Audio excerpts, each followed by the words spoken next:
தாம்பரம் அருகே சாரணியர்களுக்கான முப்பெரும் விழாவில் மாநில அளவிலான விருதுகளை அமைச்சர் அன்பில் மகேஷ் வழங்கினார்.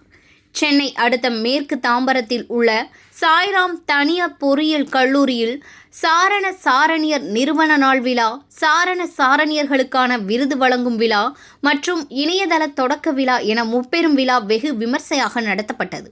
இதில் பள்ளி கல்வித்துறை அமைச்சர் அன்பில் மகேஷ் பொய்யாமொழி சிறப்பு அழைப்பாளராக கலந்து கொண்டு சாரண சாரணியர் 7000 பேருக்கு விருதுகளை வழங்கினார். பின்னர் நிகழ்ச்சியில் உரையாற்றிய அவர், கடந்த 2019ஆம் ஆண்டு முதல் சாரண சாரணியர்களுக்கான வழங்கப்படாமல் இருந்த மாநில விருதினை இந்த ஆண்டின் இறுதியில் வழங்கியுள்ளதாகவும், இந்த ஆண்டு சாரண சாரணியர்களுக்கான ஆண்டாக மாறி உள்ளதாகவும் பெருமிதம் பேசினார்.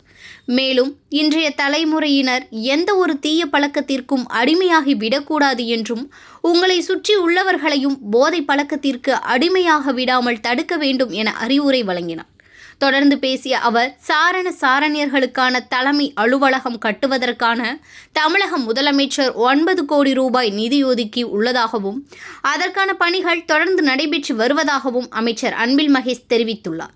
மேலும் இந்நிகழ்ச்சியில் சட்டமன்ற உறுப்பினரும் தமிழ்நாடு காங்கிரஸ் கமிட்டி தலைவருமான செல்வ பெருந்தகை, தாம்பரம் சட்டமன்ற உறுப்பினர் சாய்ராம் கல்வி குழுமம் செயல் அதிகாரி உள்ளிட்டோர் உடன் இருந்தனர்.